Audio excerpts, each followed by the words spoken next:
Good morning, everybody. Good morning. Welcome to PVRN, Puerto Vallarta, Real News. I'm, of course, Brent Lane, the host every single day.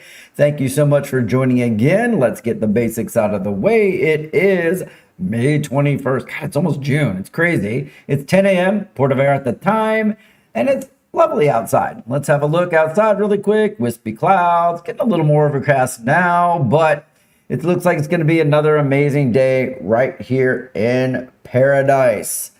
Alrighty then. Good morning, everybody. Let's see who is here. I see you, PDX girl. Good morning to you and happy return to Vallarta. Hey, Sly, good morning. Like every morning. Love to see you here every day. John, our croc cam guy from Scuba Republic, and Cesar says hola. Tell Cesar to tune in. So yeah, John's a scuba diver, and I turned him on to my most recommended scuba place in town, Bandera Scuba Republic. I love Cesar and the crew, and I love everything they also do for the environment. Good morning, Jonathan from Minneapolis. I see you, Chris Anderson. How you doing? Who else do we got? Oh, I like the Ola Caesar. There it says, that's pretty good. Oh, and we'll just keep going and going. So, hey, we're ready to go. So, hey, I got a lot of news today. I think I kind of indicated that in the chat first up. So let's jump into it a little bit. I'll interject the good mornings as we go. But, man, there's a lot of news today. But before I get going, you can't do the news if you don't. What's that sound? Oh, yeah. It's our first coffee cam of the day. Are you ready? Boom. Do it with me now.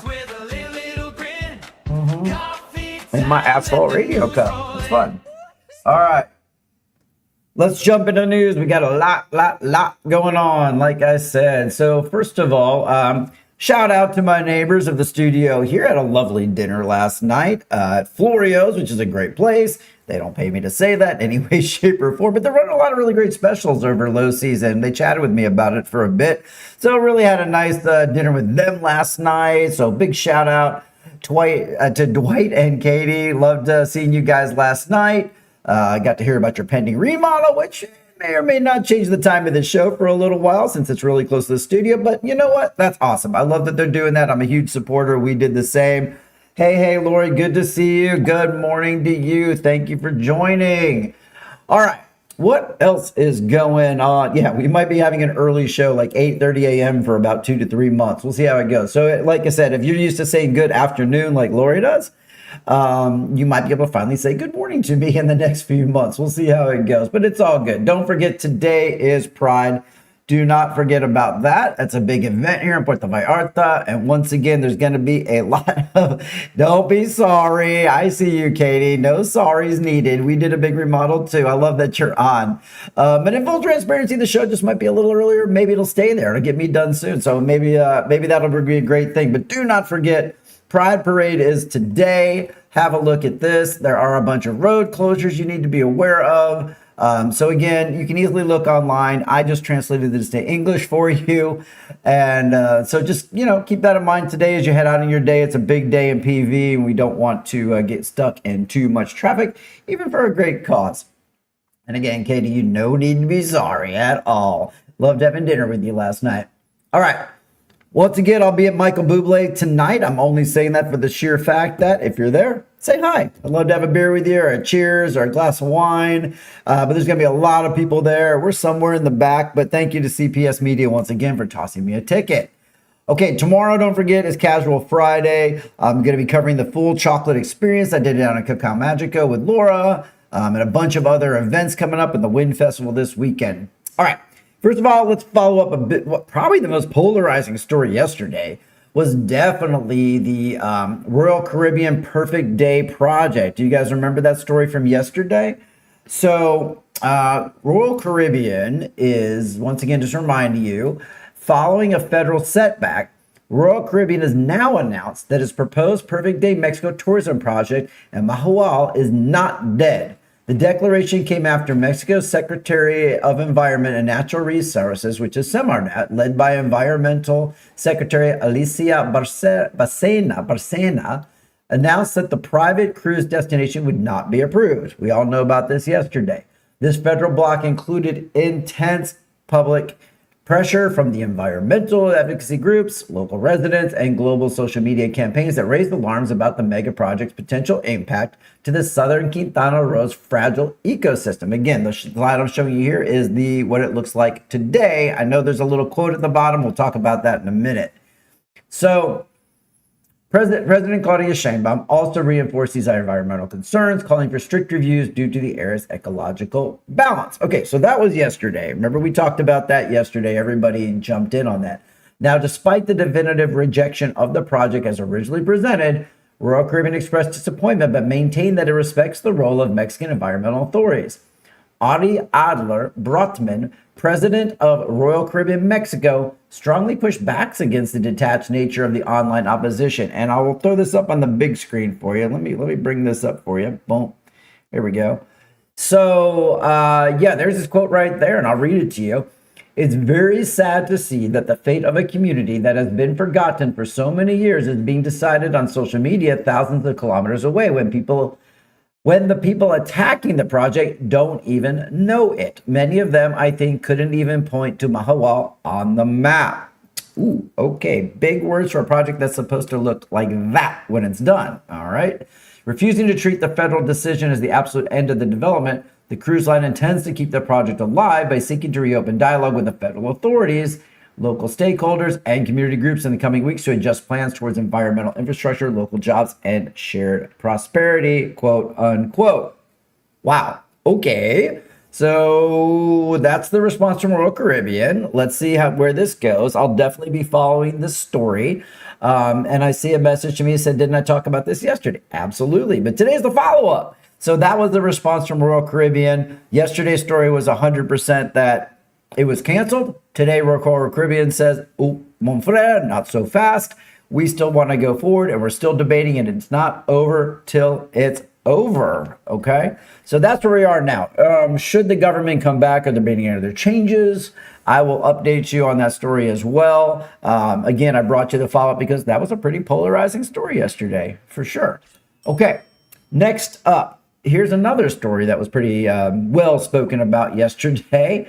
And a lot of people were asking why they did not hear the seismic alarm. I know we all hate this this little image I show because that means that something happened, has to do with an earthquake. So residents across Puerto Vallarta have recently raised questions regarding why the regional seismic alert system did not sound during the area's latest tremor. Okay. Local civil protection authorities clarified that the system is technically calibrated to activate only when a detected earthquake poses an immediate high magnitude threat capable of causing significant regional structural damage. Because the recent geological movement did not meet these severe operational parameters for immediate sensor, the sensors did not go off and did not trigger the city's public alarms. Okay. Officials emphasize that the alert system operates as a selective preventative mechanism rather than a generalized notification for every minor tremor. Minor in their book. A lot of us kind of shook. Citizens are encouraged to verify that their personal mobile devices have wireless emergency alerts enabled under their settings to ensure they receive critical presidential and national notifications during higher magnitude events. Civil protection continues to remind the public to follow official government channels rather than social media speculation and maintain safety to prevent unnecessary panic during future seismic events. Again, I only covered that story because that came up a lot. Hey, good morning, Des. How are you? Good to see you. Here's a good morning, Des. I don't even know if I said good morning to you yet, Katie, but good morning. And maybe good afternoon as well. I know Des is running around, but I think she's still in Mexico. So there's the update from yesterday's story. I hope that helps you a little bit because I know there was a lot of chat online about why didn't we get an alarm? And here on PVRN, we want to bring you the real news. La Paz, I love that. Hey, I'm going to be up in that area here in the next 6 or 8 months for a live-aboard cruise, a live-aboard scuba diving cruise. Looking forward to that. Okay, next up in our news today, we've got a Clausurado, but this is a good one.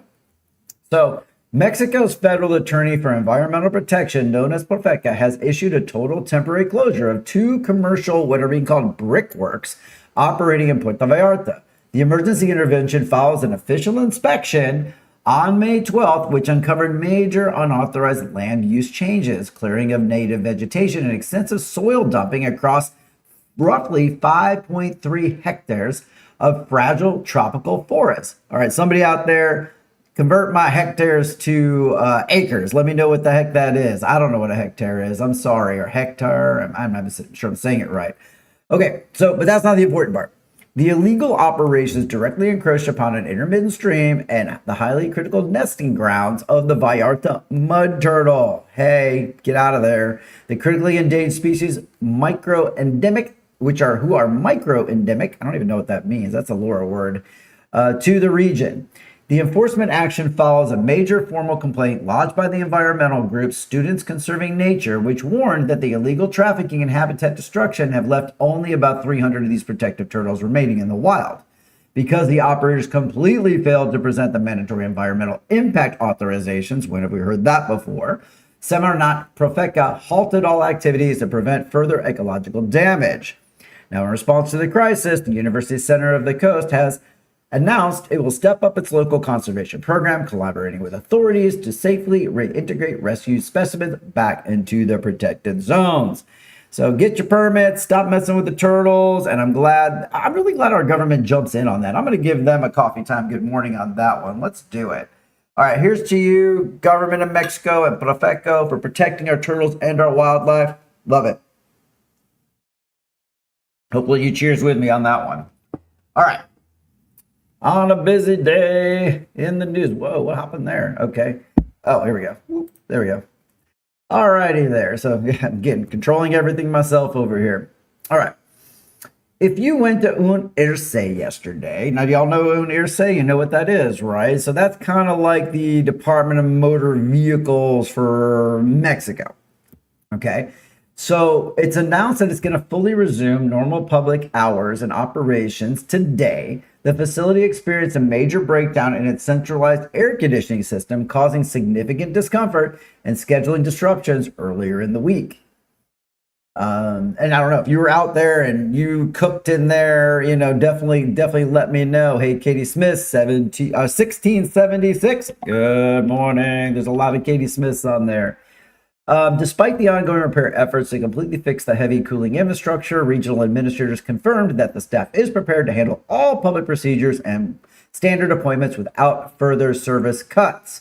Now, it might be a little bit warm in there, and because we have a lot of news today, I'm going to cut this story just a little bit short, but the net is, if you tried to go there yesterday to take care of something with your vehicle or a registration or your ID renewal or something like that, and they were closed, they are open today. It just might be a little warm, and you might look just a little sweatier in your photo for your driver's license. But it is open if you need it. Definitely get out there and take care of your business and Un Irse. Oh, what's another day in PV without a planned water outage? Oh, here we go again. So there's the neighborhoods up on the screen. I'll make that a little bit bigger for you here. There you go. Yes, we've got some water outages across town today. And so the water utility, SAPAL, has announced temporary suspension of drinking water services scheduled for today. The service cut is required for technical crews to execute crucial infrastructure maintenance and pipeline interconnection works designed to improve long-term distribution reliability. That's a whole lot of words to tell you. You're going to have a water outage today. We've got specialized crews out there, and they're going to be working, they're saying right now, into late evening tonight or even early tomorrow morning. So if you don't have water right now, well, first of all, maybe mention it in the comments. Unfortunately, I'm sorry. Right now we've got water, but if you're in one of those neighborhoods and your water's not off yet, do what you need to do to be prepared for that. Fill up some buckets so you can flush your toilets. If you got a pool on site, you can utilize that as well, and definitely store up some drinking water or run down and get yourself one of those 19-liter Getaphones down at OXO or something like that. So just to be prepared. Take a breath. Oh, I'm catching up great. I mean, I really did catch up today quite a bit. I thought I was going to run really late. Okay. Oh, here's an interesting one. So how many of you out there ride motorcycles? I mean, I do. I've got a couple of them. And how many of you ride motorcycles here in our area? Well, this is a change in policy, and it's going to be another polarizing one. I see you, Jordan. This story is actually made for you. I wonder if you know about this story. So if you're a motorcycler like Jordan, there's an actual, probably a photo of Jordan right there. there. I'm just kidding, but I'm going to blow that one up. That's pretty funny. That is not actually Jordan, but that could be actually. I think he could actually look like that. But if you're a motorcycle rider, hopefully you don't look like that. But here's the update. So the mayor of Bahia de Banderas to our north, and it's Hector Santana, has announced a major shift in local traffic enforcement by completely eliminating fines and vehicle impoundments for motorcyclists caught riding without helmets. Okay, interesting. This is going to be a polarizing one, so I'm jumping those quotes back up for sure. Oh, I see you, Laura. You always wear a helmet, though. All right, so get this. Now, under the new directive, municipal police and transit authorities will no longer ticket drivers or tow their motorcycles to local impound lots for this specific safety infraction, no helmets. The local government states that this decision aims to alleviate financial burdens on working class families and prevent allegations of corruption or extortion during routine roadside traffic stops. I know we're going to have a lot to talk about with this one. Instead of issuing severe financial penalties or confiscating the vehicles, the municipality will shift its focus entirely toward educational road safety campaigns and the direct distribution of protective gear. Mayor Santana indicated that the administration plans to engage with the community positively, using warnings and awareness initiatives to encourage helmet usage rather than relying on punitive enforcement. While the change has sparked discussions surrounding motorist safety, local authorities emphasize that the policy seeks to foster mutual trust and shared responsibility between citizens and traffic officers. All right, that's a lot to unpack, and we actually have a few minutes to do so. So is this the right move? Removing higher penalties and fines and towing at the expense of what already is a lot of motorcyclists in town. You know, I think we get a motorcyclist death or a wreck here in town almost every single day. You see a lot, mostly the younger people out there riding. They're riding a bit aggressively without helmets. I don't know if this is such a good idea. You know, I'm a motorcycler. Would I like to be more free without a helmet from time to time? Yes, but I also would like to maintain this. This wouldn't look, you know, smushed on the show would not look good. We don't want a smushed head.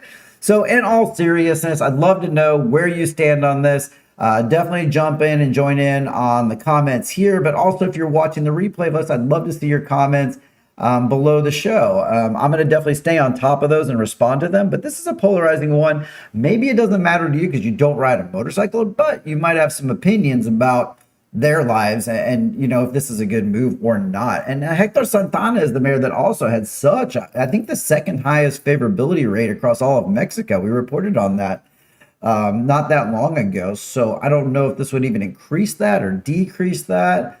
Yeah, it doesn't make a lot of sense to me either. I hear you, and I'm a big motorcycler, so I hear you 100%, Lori. Gotcha. Okay, so here's an opinion from a rider. I'm much more big for mandatory muscle rider. Educate, take safety courses. That would save more lives. Good point. Don't ride if you don't want to hear helmet. Don't. Oh, okay, fair enough. Yeah, so yeah, if it doesn't affect you, it doesn't affect you. A safety course might save more lives. I agree with that. But are we just going to see more riders just without helmets because they mostly fear financial penalties or impounding their bike? I don't know. It's not the biggest story of the day, but I thought that one would create a lot of chitter chatter, of course, here.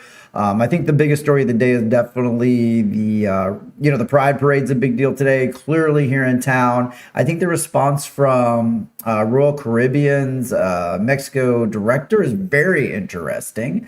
And, you know, we'll see where that goes and where that heads. But most of all, I just want to say we've come to the end of the show. There was a lot of news today. I'm sorry I went so rapid fire on you, but I really wanted to get through it all. Tomorrow, don't forget again, it is Casual Friday. It's unscripted, it's unedited, unfiltered. I will definitely again be talking about the Cacao Magico and share some of the great photos we got from that.